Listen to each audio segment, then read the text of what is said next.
check out number 17. It's written a little bit differently, but I'm going to write it the way it should be written. And this is not mathematically wrong. I just find it mathematically confusing. I'm going to write it this way. F minus h of x is the same thing as f of x minus h of x. You might want to look at that as distribution. Technically it's not, but it's the same idea where you're like, oh, you know what? This is f of x, this is h of x, and we're just subtracting. Okay, so you've done this. So this is really, well, here's your f of x squared minus 6x minus 16. Here's your h of x squared plus 12x plus 20. And I want to subtract it, but I want to subtract the entire quantity. I could put this one in parentheses, but it doesn't need to be grouped necessarily. This one does, because I want to subtract everything, so I have to change all my signs. So x squared minus 6x minus 16, that one doesn't change. This one does.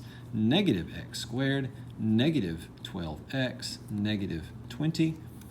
All right, let's start dealing with this.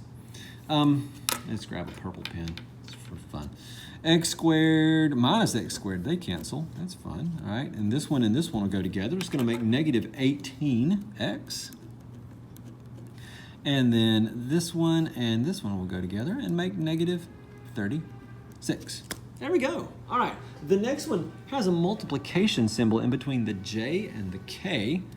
And so we're going to, well, multiply them together.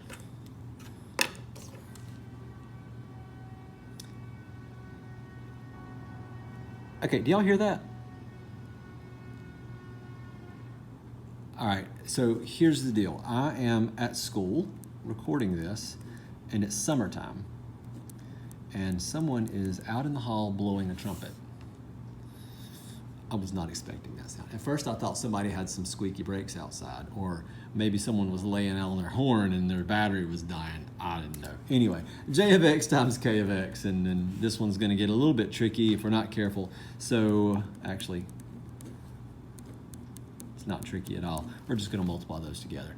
And when we multiply x plus 2 times x plus 10, you could use the box method if you want to, or you could just, the way I do it, you could FOIL it, which means x times x, that's going to give me x squared. X times 10, that's 10x. 2 times x, that's 2x. And then 2 times 10, that's 20. And then we'll put our like terms together. X squared plus 12x plus 20. I want to point out something. X squared plus 12x plus 20 is h. So h is j times k. So actually, if I want to get real crazy, I could be like, what's h divided by j times k? And then it would cancel out and you just get 1, okay? Just because it's worth saying, if I had to multiply a binomial times a trinomial, then I would do, okay, use your imagination here. I have 2 terms and 3 terms here. I'd go x times all 3 of those and 2 times all 3 of those. And we'd have 6 terms here. We'd have to put some like terms together.